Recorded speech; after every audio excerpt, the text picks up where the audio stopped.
నమస్కారం ఈ రోజు వార్తలతో మీ ముందున్నది తేజస్విని ముందుగా ముఖ్యాంశాలు ముంపు గ్రామాలకు ఎలాంటి ఇబ్బందులు రాకుండా చూస్తాం రైతులకు హామీ ఇచ్చిన మంత్రి పయ్యావుల కేశవ్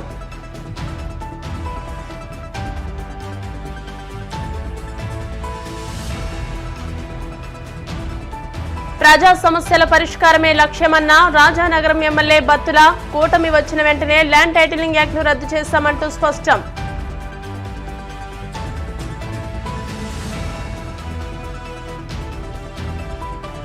అల్లూరు జిల్లా మారేడుమిల్లిలో విషాదం జలతరంగిణి జలపాతం వద్ద విద్యార్థుల గల్లంతు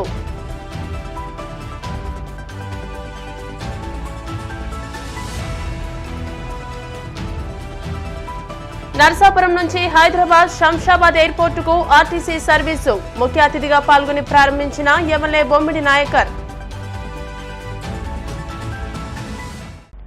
అనంతపురం జిల్లా విడపనకల్లు మండలం గడేకల్ గ్రామంలో నిర్వహించిన ఇది మంచి ప్రభుత్వం కార్యక్రమంలో మంత్రి పయ్యావుల కేశవ్ పాల్గొన్నారు. ఈ సందర్భంగా మంత్రి మాట్లాడుతూ గత ప్రభుత్వం రాష్ట్రాన్ని అప్పులపాలు చేసిందన్నారు. ఆర్థికంగా నష్టపోయిన రాష్ట్రాన్ని ముఖ్యమంత్రి చంద్రబాబు నాయుడు అభివృద్ధి పదంలో నడిపించేందుకు ఎంతో కృషి చేస్తున్నారని అన్నారు.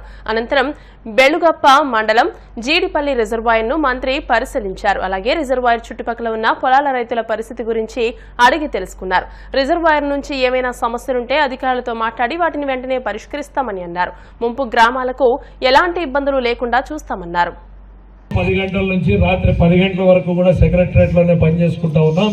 ఎందుకంటే గాడి తప్పిన కుటుంబాన్ని గాడిని పెట్టడానికి ఎంత కష్టమో ప్రభుత్వంలో చంద్రబాబు నాయుడు గారు నా మీద పెట్టినటువంటి నమ్మకాన్ని నిలబెట్టుకోవడం, మీరు నాకు ఇచ్చినటువంటి ఈ అవకాశాన్ని నమ్మకాన్ని నిలబెట్టుకోవడమే నా ముందున్నటువంటి ఏకైక లక్ష్యం అనేటువంటిది కూడా ఈ సందర్భంగా చెప్తా ఉన్నాను.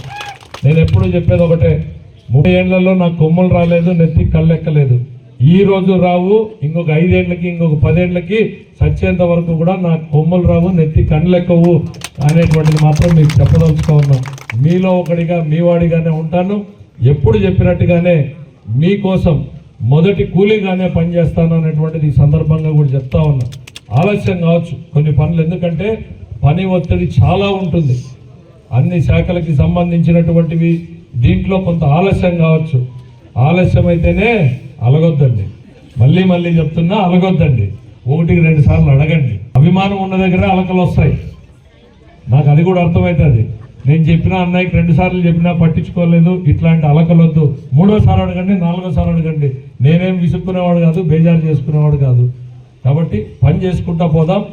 నేను మీరు మనం అందరం కలిసి పనిచేస్తే ఇడున్నటువంటి అధికారులు మన ప్రాంతాన్ని అభివృద్ధి చేసుకుని మన జిల్లాని అభివృద్ధి చేసుకునే దానికి ఖచ్చితంగా నేను పనిచేస్తూనే ఉంటాను అనేటువంటి తెలియజేస్తా ఉన్నాం.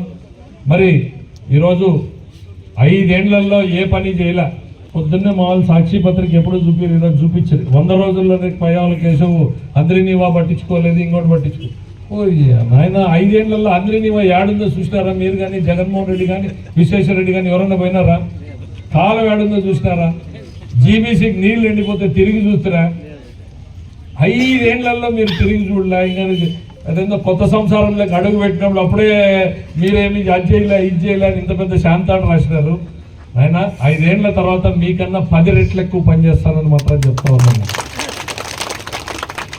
ఊర్లో సిమెంట్ రోడ్లు కావచ్చు, కాలువలు కావచ్చు, తాగునీటి వ్యవస్థ కావచ్చు, సాగునీటి వ్యవస్థ కావచ్చు, ఖచ్చితంగా పనిచేస్తాననేటువంటి నమ్మకాన్ని మనం మీకు ఇవ్వదలుచుకున్నాం.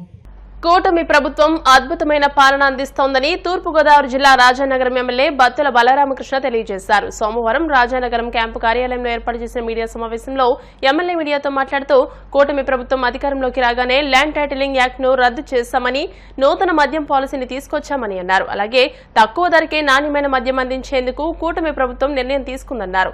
CM Chandrababu, deputy CM Pawan Kalyan నేతృత్వంలో 100 రోజుల పాలనలో అనేక ప్రజా సంక్షేమ అభివృద్ధి కార్యక్రమాలు చేపట్టినట్టు తెలియజేశారు. రైతులకు ధాన్యం కొనుగోలు చేసిన 48 గంటల్లోనే డబ్బు చెల్లించేలా ఏర్పాట్లు చేస్తున్నట్టు తెలియజేశారు. రాజానగరం నియోజకవర్గాన్ని 5 ఏళ్లలో మరింత అభివృద్ధి చేస్తామని హామీ ఇచ్చారు. ఆంధ్రప్రదేశ్లో ఎన్డీఏ కూటమి ప్రభుత్వం ఏర్పడి 100 రోజులు పూర్తయిన సందర్భంగా రాజానగరం నియోజకవర్గ ప్రజలందరికీ ఆంధ్రప్రదేశ్ రాష్ట్రం భయానకమైన పరిస్థితుల్లో ఉండి, ఆర్థిక సంక్షోభంలో ఉండి, ప్రజలకి భవిష్యత్తు ఏంటో అర్థం కాని స్థితిలో ఉన్నప్పుడు ఎన్డీఏ కూటమి ఏర్పడి ఈ యొక్క ప్రభుత్వం ఏర్పడిన తర్వాత ఏదైతే ఎలక్షన్ల ముందు మేము చెప్పామో సూపర్ 6 అనే పథకంలో 6 పథకాలు చెప్పాం. మేము ప్రభుత్వం ఏర్పడిన వెంటనే 1000 రూపాయలు ఒకేసారి పెన్షన్ పెంచి పెన్షన్దారులందరికీ కూడా అందజేస్తాము. ఎలక్షన్ నోటిఫికేషన్ దగ్గర నుంచి సుమారుగా లెక్కేసుకుంటే ఏప్రిల్ నుంచే మేము పెంచేస్తామని చెప్పడం జరిగింది. 1000 రూపాయలు పెంచి జూలైలో ఇచ్చేటప్పుడు మిగిలినటువంటి 3 నెలల తాలూకా ఈ యొక్క బకాయిలు ఏదైతే ఉందో నెలకు 1000 రూపాయలు చొప్పున 3000తో సహా కలిపి 7000 రూపాయలని కూడా జూలై నెలలో సూర్యోదయానికంటే ముందే పెన్షన్దారులకు అందించి ప్రభుత్వం యొక్క మంచితనాన్ని గొప్పతనాన్ని చాటాము. భూ చట్టాన్ని దాన్ని తీసుకొచ్చారు, ల్యాండ్ టైటిలింగ్ యాక్ట్ అని. ప్రభుత్వం రాగానే ల్యాండ్ టైటిలింగ్ యాక్ట్ అనేది మేము రద్దు చేస్తామని చెప్పాము. అది ఒక పెద్ద దోపిడీకి స్కెచ్ వేసి ఈ యొక్క ప్రజలందరూ కూడా ఆస్తులు భద్రత లేకుండా చేయడానికి గత ప్రభుత్వం ప్లాన్ చేస్తే మేము ఖచ్చితంగా ఈ భూ చట్టాన్ని రద్దు చేస్తాము. ఈ యొక్క పట్టాలు ఏదైతే ఉన్నాయో ఈ దస్తావేజులన్నీ కూడా రైతుల దగ్గరే ఉంటాయి, యజమానుల దగ్గర ఉంటాయి అని చెప్పడం జరిగింది. కానీ వాళ్ళైతే మాత్రం ఒరిజినల్ దస్తావేజీలు వాళ్ళ దగ్గర పెట్టుకుని జిరాక్సులు మాత్రం ఆస్తిదారులకు ఇస్తాము అని చెప్పారు.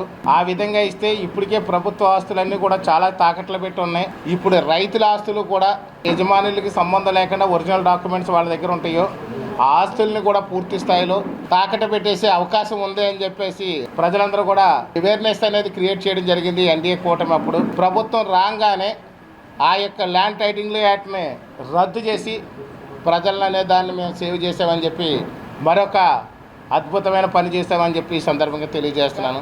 ఇప్పుడు లిక్కర్ విషయం చూస్తే ఈ లిక్కర్ విషయంలో కూడా భారీ దోపిడీకి పాల్పడింది గత ప్రభుత్వం. ఇప్పుడు దాన్ని అంతా కూడా రద్దు చేసి ఇప్పుడు కొత్తగా మద్యం పాలసీని విడుదల చేసాం. గత ప్రభుత్వం 150 నుంచి 200 తీసుకుంటే ఇప్పుడు 99 రూపీస్కి ఇస్తున్నాము. గతంలో ఇచ్చినటువంటి లిక్కర్ అంతా చూస్తే చాలామంది అనారోగ్యాలు పాలైపోయారు, ఆర్థిక పరంగా ఇబ్బందుల్లో పడిపోయారు. ఎంతోమంది మరణాలకు కూడా కారణమైన లిక్కర్ అది. అలాంటి లిక్కర్ అంతా కూడా రద్దు చేసి ఇప్పుడు నాణ్యమైనటువంటి లిక్కరు తక్కువ రేట్లకే అందించాలి. వరదలు వచ్చి ప్రజలందరూ కూడా అతలాకుతలం అయిపోయి తిండి లేకుండా అయిపోయే పరిస్థితుల్లో ఈ ప్రభుత్వం ప్రజల పట్ల వరద బాధితులకు అండగా నిలబడి చంద్రబాబు నాయుడు గారు సైతం కూడా 10 రోజుల పాటు బస్సులోనే ఉండి దగ్గరుండి చిన్నపిల్లలకు పాలు సక్రమంగా అందుతనే లేదా, అదే తాగడానికి నీళ్లు సక్రమంగా అందుతనే లేదా, ఉదయం అల్పాహారం ఆహారం సక్రమంగా అంతుందా లేదని చెప్పి ఎప్పటికప్పుడు చెక్ చేసుకుండి ఆయన పర్యవేక్షణలో జరిగేటట్టు చూశారు. డిప్యూటీ సీఎం పవన్ కళ్యాణ్ గారు కూడా ఎన్ని గ్రామాలైతే ఎన్ని పంచాయతీలు అయితే ఈ యొక్క వరద వల్ల నష్టం జరిగిందో ప్రతి పంచాయతీకి కూడా నేను 1,00,000 రూపాయలు ఆర్థిక సాయం చేస్తున్నానని చెప్పి 400 పంచాయతీలకి 4 కోట్ల రూపాయలు విరాళంగా ఇచ్చి ఆయన యొక్క ప్రజల పట్ల ఉన్నటువంటి బాధ్యత, ప్రజలకు ఎప్పుడైనా కష్టం వస్తే నేను ఇచ్చే ప్రేమ, నేను ఇచ్చే అభిమానం, నాతో పాటు ప్రజలకి సుభిక్షంగా ఉండాలంటే నేను ఏం చేయాలనే దానికి నిదర్శనం చూపిస్తూ 4 కోట్ల రూపాయలని ఆ యొక్క పంచాయతీలకు విరాళంగా ఇచ్చారు. సీఎం రిలీఫ్ ఫండ్కి కూడా ఆయన 1 కోటి రూపాయలు ఆంధ్రప్రదేశ్కి, మరో 1 కోటి రూపాయలు తెలంగాణ ప్రభుత్వానికి కూడా ఇచ్చి ఆయన మానవత్వాన్ని చాటుకున్నారు. మాకు 100 రోజుల ప్రభుత్వంలో సుమారు 40 రోజుల పాటు ఈ వరదలే జరిపోయినాయి. ఇక్కడ ఈస్ట్ గోదావరిలో కూడా వరదలు వచ్చినాయి. వరదలు వస్తే కూడా వాళ్ళందరికీ కూడా 3,000 రూపాయలు తాత్కాలికమైన నష్టపరిహారం, బియ్యం, కందిపప్పు, నూనె, పంచదార అన్నీ కూడా ఇవ్వడం జరిగింది. ప్రజల కష్టాల్లో ఉన్నప్పుడు తక్షణ సాయంగా అన్నీ అందించాం. ఇప్పుడు నష్టపరిహారం కూడా మొత్తం అందరికీ కూడా అందించే దిశగా ప్రయాణం చేస్తున్నాం. రాజనగరం నియోజకవర్గంలో 2 రూట్లలో బస్సులు లేకుండా ప్రజలు ఇబ్బంది పడుతున్నారు. ముఖ్యంగా 9 అనేది పూర్వం సిటీ బస్సు ఒకటి ఉండేది, రాజమండ్రి నుంచి తుంగపాడు వరకు. ఆ యొక్క ఆర్టీసీ బస్సుని ఇమీడియట్గా మనం చేయడం జరిగింది. కుచ్చుంపేట, మిర్తుపాడు మీదుగా కూడా బస్సు లేక ప్రజలందరూ కూడా ఇబ్బంది పడుతుంటే ఆ బస్సుని కూడా మనం మళ్ళీ వేయించి ప్రజలకు ఇబ్బంది లేకుండా కూడా మనం చేయగలిగాము. ఈ యొక్క రోడ్లు ఇమీడియట్గా కూడా మనం ఎక్కడెక్కడ ఈ వరదల వల్ల గోతులు పడిపోయినాయో వాటిలో తాత్కాలిక మరమ్మతులు కూడా చేశాము. కొన్ని చోట్ల గంటలు పడిపోయి భయంకరంగా రహదారులు కట్ అయిపోతే కూడా మనం ఇమీడియట్గా కూడా పూడ్చగలిగాము. రైతులకు కూడా 1,674 కోట్ల రూపాయలు పెండింగ్ అప్పులు పెట్టేసి వెళ్ళిపోతే రాగానే ఈ ప్రభుత్వం రాగానే 1,000 కోట్ల రూపాయలు రైతులకి బాకీలు అన్నీ కూడా చెల్లించాము. మరొక 674 కోట్లు కూడా మేము చెల్లించి రైతులకి బాకీలు లేకుండా కూడా ధాన్యం బకాయిలు అన్నీ కూడా చెల్లించడం జరిగింది. ఇప్పుడు అదే రైతులకి ధాన్యం కొనుగోలు చేసిన వెంటనే ప్రభుత్వం 48 గంటల లోపల కూడా మేము చెల్లిస్తామని చెప్పి కూడా స్పష్టమైన హామీ ఇచ్చాము. దాన్ని ఖచ్చితంగా ఇంప్లిమెంట్ చేస్తాము. శ్రీకాళహస్తీశ్వర స్వామిని ఉత్తరప్రదేశ్ ముఖ్యమంత్రి ప్రిన్సిపల్ సెక్రటరీ సంజయ్ సింగ్ కుటుంబ సమేతంగా దర్శించుకున్నారు. ఈ సందర్భంగా వారికి దేవస్థాన అధికారులు ఆలయ మర్యాదలతో ఘన స్వాగతం పలికారు. ఆలయ అధికారులు స్వామివారి ప్రసాదంతో పాటు చిత్రపటాన్ని అందజేయగా వేద పండితులు ఆశీర్వచనాలు అందజేశారు. ఈ కార్యక్రమంలో ఆలయ ఈవో మూర్తి, ఇతర శాఖల అధికారులు పాల్గొన్నారు. కాకినాడ రూరల్ పరిశ్రమల్లో స్థానికులకు 75% ఉద్యోగావకాశాలు కల్పించాలని సిఐటియు, ఐఎఫ్టియు సంఘాలు డిమాండ్ చేస్తున్నాయి. ఆయా సంఘాల ఆధ్వర్యంలో కలెక్టర్ కార్యాలయం ఎదుట ధర్నా నిర్వహించిన అనంతరం జాయింట్ కలెక్టర్ రాహుల్ మీనాకు వినతిపత్రాన్ని అందజేశారు. ఈ సందర్భంగా సిఐటియు కాకినాడ రూరల్ కన్వీనర్ తొట్టిపూడి రాజా, ఐఎఫ్టియు రాష్ట్ర ఉపాధ్యక్షులు జె వెంకటేశ్వర్లు మాట్లాడుతూ కాకినాడ రూరల్లో ఉన్న పరిశ్రమల్లో స్థానికులకు ఉపాధి కల్పించాలని డిమాండ్ చేశారు. రాష్ట్ర ప్రభుత్వం అధికారులు పరిశ్రమ నెలకొల్పే సమయంలో స్థానికులకు 75% ఉద్యోగావకాశాలు ఇస్తామని హామీలిచ్చి పరిశ్రమల నిర్మాణం పూర్తయిన తర్వాత ఉద్యోగాలు ఇవ్వడం లేదన్నారు. కాకినాడ రూరల్ ప్రాంతంలో ఉన్న భూమి, విద్యుత్తు, మంచినీరు, ఇతర సౌకర్యాలు సబ్సిడీలు పొందుతూ యాజమాన్యాలు స్థానికులకు ఉపాధులు కల్పించకుండా ఇతర రాష్ట్రాల నుంచి కార్మికులను తీసుకొచ్చి పని చేయించుకున్నట్టు తెలియజేశారు. ఇండస్ట్రియల్ ఏరియాలో విస్తారంగా కన్స్ట్రక్షన్ వర్క్ అలాగే పరిశ్రమలు ఉన్నాయి.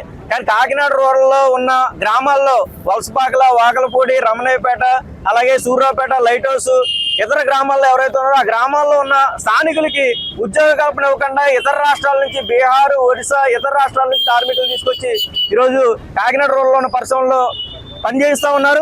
స్థానికులకు ఉద్యోగాలు ఇవ్వమంటే మాత్రం ప్రభుత్వం స్పందించట్లేదు. గత ప్రభుత్వం 70% ఉద్యోగాలు ఇవ్వాలని చెప్పి ప్రకటించింది. జీవో కాపీ ఇవ్వండి, ఆర్డర్ ఇవ్వండి అని చెప్పి అధికారులు అడిగితే ఆర్డర్ ఇవ్వలేదు. ఇప్పుడు అడుగుతుంటే కనీసం కన్స్ట్రక్షన్ ఫీల్డ్ లో ఉపాధి కల్పించండి, ఖాళీగా ఉన్న రెగ్గర్లు, వెల్డర్లు, గ్రైండర్లు వీళ్ళంతా పనిచేసే కార్మికులు ఉన్నారు, వాళ్ళకి ఉద్యోగ అవకాశం కల్పించండి అని అడిగితే ఈరోజు కల్పించకుండా ఇతర అధికారుల చేత ఈరోజు పోలీసులు కూడా ఈరోజు ఇన్వాల్వ్ అవి చర్చలకు మేము కూడా మాట్లాడతామని చెప్తాను. డీసీఎల్ ఆఫీసులో 4 రోజుల కింద లెటర్ ఇస్తే డీసీఎల్ కనీసం ఈ రోజు పిలిచి ఎవరితోటి చర్చలు జరపలేదు కార్మిక సంఘాలతోటి. కానీ పోలీసులు మాత్రం ఇన్వాల్వ్ అవి పదే కార్మికుల సంఘాలు ధర్నాలు చేస్తుంటే పోలీసులు వచ్చి ఈరోజు మీరు ధర్నా చేయకండి, రండి మేము చర్చలు మాట్లాడతామని చెప్తా ఉన్నారు. మీరు ఏమన్నా లేబర్ ఆఫీస్ నుంచి వచ్చారా, లేబర్ అధికారులా అని అడుగుతా ఉన్నాం. ఈరోజు ప్రభుత్వం ఎన్నో స్పందించాలి. స్థానికులకి 70% ఉద్యోగ కల్పన ఇచ్చే వరకు ఈరోజు కార్మిక సంఘాలన్నీ ఆందోళన చేస్తాయని ఈరోజు కలెక్టర్ గారు కూడా సానుకూలంగా స్పందించే విధంగా లెటర్ ఇస్తా ఉన్నాం. ప్రభుత్వం గారికి స్పందించి స్థానికులకు ఉద్యోగ కల్పన ఇవ్వకపోతే భవిష్యత్తులో పెద్ద ఎత్తున ఉద్యమ ఆందోళన నిర్వహిస్తామని చెప్పి తెలియజేస్తా ఉన్నాం. పశ్చిమ గోదావరి జిల్లా నర్సాపురం నుంచి హైదరాబాద్ శంషాబాద్ ఎయిర్పోర్ట్ వరకు నూతన ఆర్టీసీ సర్వీస్ ను ఎమ్మెల్యే బొమ్మిడి నాయకర్ ప్రారంభించారు. ఈ సందర్భంగా ఆయన మాట్లాడుతూ ప్రతిరోజు నర్సాపురం నుంచి శంషాబాద్ ఎయిర్పోర్ట్ వరకు నూతన సర్వీసును ప్రారంభించినట్టు తెలియజేశారు. ప్రతిరోజు ఉదయం 8 గంటలకు బయలుదేరి సాయంత్రం 7 గంటలకు హైదరాబాద్ చేరుకుంటుందని, తర్వాత రోజు ఉదయం 7:30 ఎయిర్పోర్ట్ నుంచి బయలుదేరి సాయంత్రం 7 గంటలకు నర్సాపురం చేరుకుంటుందని అన్నారు. ఈ సర్వీసును ప్రజలంతా సద్వినియోగం చేసుకోవాలని కోరారు. ఈ కార్యక్రమంలో నర్సాపురం నియోజకవర్గ TDP incharge Potturi Ramaraju, RTC depot manager Satya Subbannareddy, Janasena party పట్టణాధ్యక్షులు కోటిపల్లి వెంకటేశ్వరరావు, పోలిశెట్టి సాంబా, బళ్ల వెంకటేశ్వరరావులు పాల్గొన్నారు.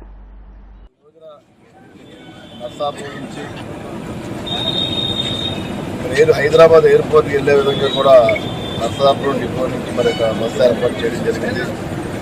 గతంలో కూడా ఎప్పుడు కూడా ఎయిర్పోర్ట్ డైరెక్ట్గా బస్సు లేని పరిస్థితి. హైదరాబాద్ వెళ్ళడానికి కూడా 4 బస్సులు వెళ్తున్నాయి ఇక్కడి నుంచి నర్సాపురంకి. దానిలో దృష్టిలో పెట్టుకున్న ఆర్ఐ గారు కానీ డిఎం గారు కానీ నేరుగా ఎయిర్పోర్ట్కి వెళ్ళే వరకు కూడా తిరుగుతున్నారు. కాబట్టి ప్రయాణికులు ఎయిర్పోర్ట్కి వెళ్ళే విధంగా సౌకర్యాన్ని ఆర్టీసీ ప్రభుత్వం అదేవిధంగా డిపో మేనేజర్ గారు కూడా దానికి చర్యలు తీసుకుని ఇవాళ బస్సుని ఏర్పాటు చేయడం జరిగింది. ఇక్కడ నర్సాపురంలో 8 గంటలకు బయలుదేరుతుంది ప్రతిరోజును. అక్కడికి ఎయిర్పోర్ట్కి వెళ్ళేటప్పుడు 7 గంటలకు ఎయిర్పోర్ట్ వెళ్తుంది. అదేవిధంగా మరలా ఎయిర్పోర్ట్ నుంచి మార్నింగ్ 7:30కు బయలుదేరి ఇక్కడికి 7 గంటలకు వచ్చే విధంగా మరి బస్సులు ఏర్పాటు చేయడం కూడా ఆర్టీసీ వారికి నేను అభినందన తెలియజేస్తున్నాను. అదేవిధంగా కూడా కోరుకునేది ఒకటి, ఆర్టీసీ వారిని ఈ మచిలీపట్నం ద్వారా కూడా ఇంకా బస్సు వేసుకుంటే కనుక బాగుంటుందని చెప్పి మేము కూడా సూచనలు త్వరలోనే కూడా ఆ రకంగా మరి ముందుకెళ్లాలని చెప్పి గతంలో కూడా ఏదైతే మరి ఆర్టీసీగా మంత్రివర్యులు ఉన్నారో మరి ఏలూరులో కూడా ఆయన వచ్చి కొత్త బస్సులు ఓపెన్ చేసిన సందర్భం కూడా మరి లాస్ట్ మంత్లో జరిగింది. మరి ఆయన కూడా కొత్త బస్సు సర్వీసులు ఏర్పాటు చేయడం, మనకు కూడా రాబోయే రోజుల్లో నర్సాపురం నియోజకవర్గం నుంచి కూడా మరి బయట రోడ్స్కి కొత్త బస్సులు వచ్చే విధంగా కూడా మేము మరి తగిన అవకాశాలు కల్పించమని చెప్పి ఆ డిపార్ట్మెంట్ కోరుకునే పరిస్థితి ఉంది. కాబట్టి దీనికి అందరూ కూడా ప్రజలందరూ కూడా ఎయిర్పోర్ట్కి వెళ్ళే ప్రజల ప్రధాన అందరూ కూడా మరి బస్సుని సద్వినియోగం చేసుకోవాలని చెప్పి ఇప్పుడు కాసేపు ప్రకటనలు.